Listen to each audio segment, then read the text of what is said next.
All right, guys, let's take a look at my list. I want to shoot one more episode today while I'm here in this beautiful forest in Victoria, BC.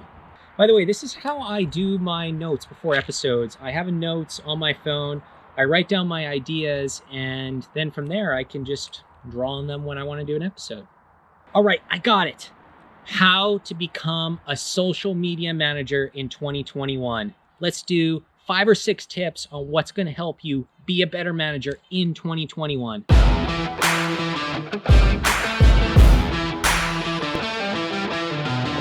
So one of the biggest things that I see with social media managers, specifically ones that come and interview with Magnolias or ones that I talk to, one of the biggest weaknesses that they have is they don't understand how to fully set up analytics and tracking. What I mean by that is they don't even know what Google Tag Manager is. They don't know what a Facebook Pixel is. Yes, they're getting data, but they're getting some of those vanity metrics from the platforms. They're getting impressions. They're presenting some of that, like the clicks through, let's say, a Facebook ad. Yes, some of that's great and you need to know it. However, I really want to know what the conversion is. In order to do that, you need to have your pixel set up. You need to have your tag manager set up. You need your goal conversion set up on your website. You need to know all of those items. And if you don't have that skill set in 2020 for 2021, make sure you go out and understand analytics and tracking. Next, as a social media manager, I think it is really important to study SEO. Now, usually social media and SEO are not put in the same category. However, in the last year, with the way the algorithms have changed, specifically for search engine optimization, valuable content is getting a higher rank on search engines. So if you put out a blog and it's shared to a whole bunch of social media sites, if it is shared as a link in other platforms, if it's seen as valuable content, it's going to get seen and move up the rankings faster. As a result, you need to be thinking about being part of the greater scope of your marketing within your team. If your team's putting out blogs, then you need to make sure that you're getting that blog blasted out through social media and sometimes putting it out organically on social media as a LinkedIn article or as a Facebook instant post. I think I said instant post there. I meant instant article. There's one to go look up. I know a lot of people don't utilize instant articles on Facebook. However, I find they get a great organic reach. Next, number 3, study audiences. Audiences, if you take anything from this episode, take this one. Audiences are absolutely vital to improving your advertising campaigns and all the digital ads that you're running. I think this is the number one mistake, and remember that because I'm going to shoot a video about it. The number one mistake that digital marketers and social media managers make. So make sure you're setting up those Facebook audiences. Make sure you're setting up your audiences on your Google AdWords. On Facebook and Instagram, for example, you can set an audience for people who have watched a video for 3 seconds, for 10 seconds, for a certain percentage of the video, let's say 25%. What that means is you can now segment your audience into your so-so followers and your true believers, and you can serve content to them accordingly. This can have a huge impact on increasing your engagement numbers and up-ranking or authority hacking your content and the feeds of social media.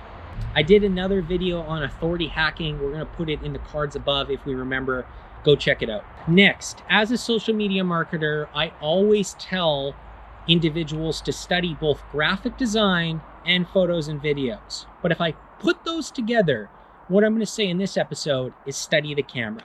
If I say the words f-stop, ISO, shutter speed, if those don't mean anything to you, then stop this video right now and go Google them, then come back. The thing is, content is developed whether you do it on a phone or a high-powered DSLR or a professional commercial video equipment. They all have the same standard features to a certain extent that's going to help you build better content. For example, right now I think the camera's set at 30 frames a second, which means I need a 1/60 shutter speed. I think I'm at a 2.4 f-stop on this lens, and I think I have the ISO at 300.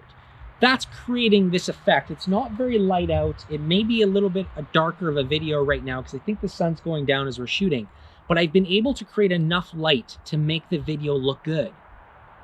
Now, on your phone, a lot of these settings are set to automatic. However, for shooting content, I use apps like ProCam. There's a whole bunch out there where you can set that accordingly. For example, even on your iPhone in the portrait setting, you can change the f-stop to create a different depth of field.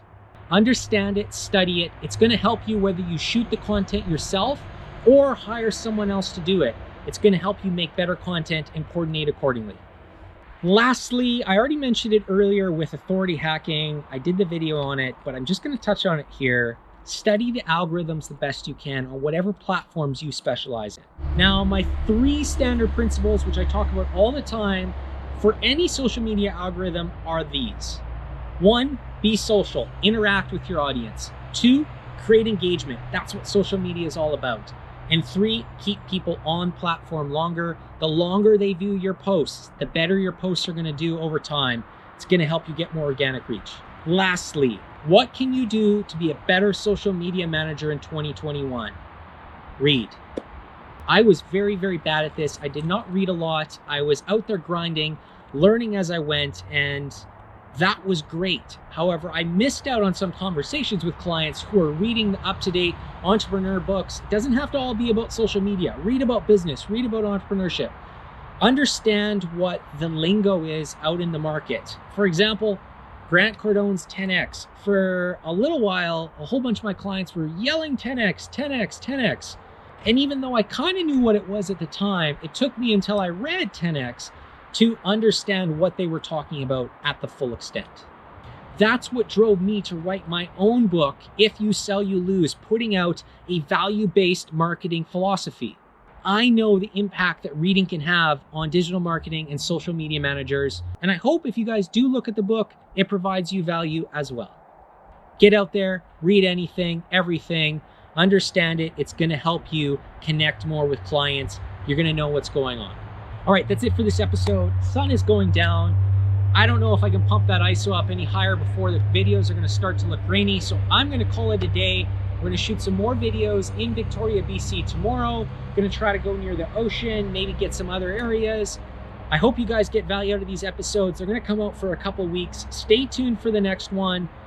Again, I hope I'm going to give you more value. That's all for now, guys. Bye.